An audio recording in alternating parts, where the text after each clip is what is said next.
Wireless வழியாக ரோபோட்டை control பண்ணுறதுக்கு ஏற்கனவே நிறைய டெக்னாலஜிஸ் அவைலபிளாக இருக்குது. Bluetooth, wifi, Zigbee.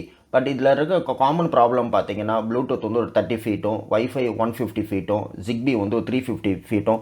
இதுதான் இதோட கவரேஜ் ரேஞ்ச். பட் எனக்கு வந்து ஒரு லாங் டிஸ்டன்ஸ் வந்து ரோபோட்டை கண்ட்ரோல் பண்ணணும் அப்படின்னு பார்த்தீங்கன்னா, நாங்கள் வந்து ஆர்சி ரிமோட் யூஸ் பண்ணலாம். ஆர்சி ரிமோட் நார்மலாக ட்ரோனுக்கு யூஸ் பண்ணுவோம்.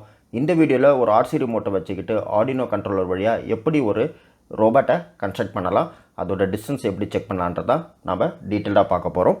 வாங்க இப்போ வீடியோக்குள்ளே போகலாம். வணக்கம், இது தமிழ்ட்ரானிக் சேனல். நான் உங்கள் இப்ராஹிம்.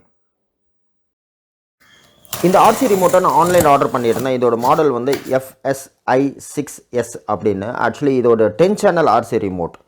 உண்மையாக சொல்கிறது தான், இதான் ஃபஸ்ட் டைம் நான் வந்து ஒரு 10 சேனல் ஆர்சி ரிமோட்டை நான் வந்து யூஸ் பண்ண போகிறேன். இந்த ரிவ்யூ வந்து பார்க்கும்போது 1.5 கிலோமீட்டர்ஸ்லேருந்து 2 கிலோமீட்டர்ஸ் வரைக்கும் ஒர்க் ஆகும் அப்படின்றது கொடுத்துருந்தாங்க. எனக்கு ஒரு க்யூரியாசிட்டி என்னென்னா எப்படி இருக்குமோ அப்படின்றது. பட் பிரித்து பார்க்கும்போது என்னே அறியாமல் நான் வாவ் அப்படின்னு சொல்லிட்டேன். ஏன்னா அதோட ஃபினிஷ் ப்ராடக்ட் வந்து அவ்வளோ ஃபைனாக இருந்தது. அது கூட வந்து நிறைய அக்சசரிஸ் கொடுத்துருந்தாங்க. நான் இனிமேட்டு தான் ஒன்று ஒன்றா இதில் கற்றுக்கணும். இந்த வீடியோ முடியறதுக்குள்ளே ஐ திங்க் கற்றுக்கிட்டு நான் ஃபுல்லாக எக்ஸ்பிளைன் பண்ணுவேன்னு நினைக்கிறேன். இது கூட ஒரு டீகோடர் கொடுத்துருக்காங்க. அஃப்கோர்ஸ் டீகோடர் வந்து மஸ்ட்டு ஒரு USB கொடுத்துருக்காங்க. இதோடைய பவர் ஆன் பண்ணி பார்த்தா ஆன் ஆகலை. பின்னாடி பார்த்தீங்கன்னா பேட்டரி போடணும். ஸோ பேட்டரி இது கூட வரல, நம்ம தனியாக தான் பர்ச்சேஸ் பண்ணணும். அது கூட ஒரு ஜம்பர் ஒயர் கொடுத்துருக்காங்க. ஸோ அந்த ஜம்பரோட நீடு எல்லாமே நான் கற்றுக்கிட்டு ஒரு செக்ஷனாக எக்ஸ்பிளைன் பண்ணுறேன். இப்போது அந்த ப்ராடக்ட் பற்றி பார்ப்போம்.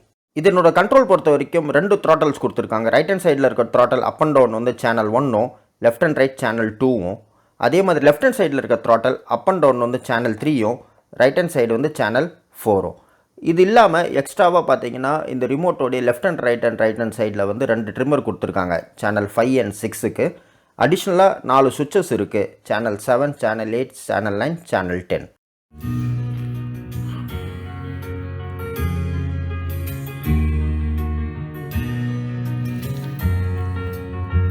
இந்த த்ராட்டல் பற்றி சொல்கிறதா இருந்தால், இது வந்து self centring throttle. Actually right hand சைடில் நீங்கள் த்ராட்டலில் இழுத்துட்டு கை விட்டுட்டாலே ஆட்டோமேட்டிக்காகவே அது ஹோம் பொசிஷனுக்கு வந்துடும்.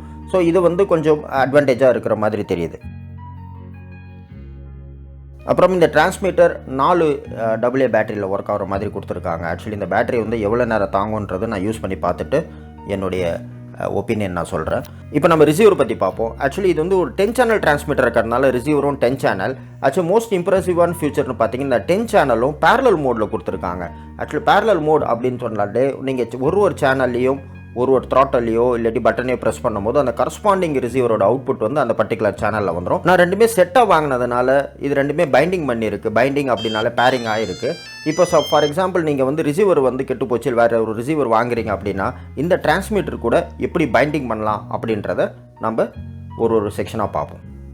3 சிம்பிள் ஸ்டெப் மூலமாகவே நம்மளால் ரிசீவரையும் டிரான்ஸ்மிட்டரும் பைண்டிங் இல்லை பேரிங் பண்ணிட முடியும்.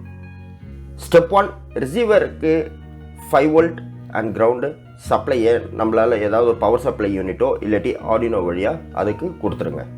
ஸ்டெப் 2, இந்த பேக்கேஜ் கூடிய ஒரு ஜம்பயர் ஒயர் வந்தது. அந்த ஜம்பயர் ஒயரை நம்ம டீகோடரில் B/VCC அப்படின்ற பின்னில் அந்த 3 பின் ஜம்பர் ஒயரை கனெக்ட் பண்ணிவிடுங்க.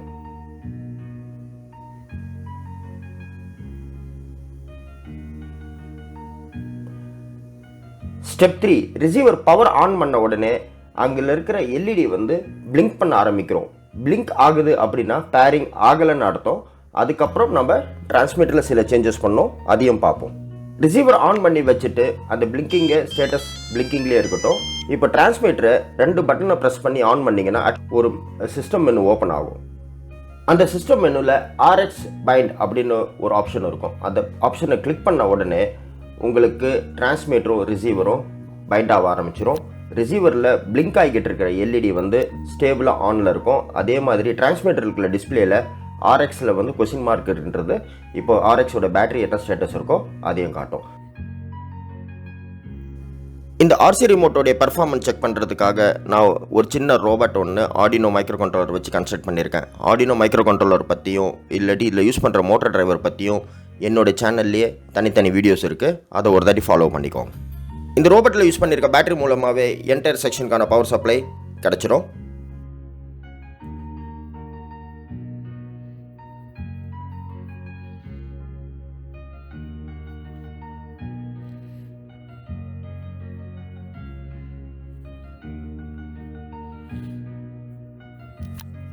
நான் just front and back option மட்டும் தான் செக் பண்ணுறதுனால 2 சேனல் மட்டும் யூஸ் பண்ணியிருக்கேன். டிகோடரோடைய 2 சேனலோடைய அவுட்புட் எடுத்துகிட்டு வந்து நான் ஆர்டினோடைய இன்புட்டில் கொடுத்துருக்கேன். கனெக்ஷன்ஸ் அண்ட் ப்ரோக்ராம் எல்லாமே நான் டிஸ்கிரிப்ஷனில் லிங்காக கொடுத்துருக்கேன். அதை வேணுன்னா யூஸ் பண்ணிக்கோங்க.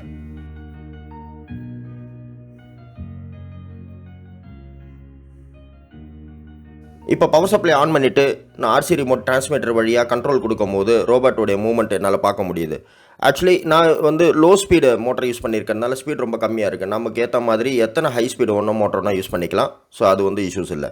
இப்போ நம்ம டிஸ்டன்ஸ் செக் பண்ணுவோம். ஸோ டிஸ்டன்ஸ் வந்து ஆர்சி ரிமோட் வழியாக டிரான்ஸ்மிட்டர் ரிசீவர் வந்து எவ்வளோ தூரம் வேலை செய்யுதுன்றதை இந்த சின்ன எக்ஸ்பெரிமெண்ட் வழியாக பார்ப்போம்.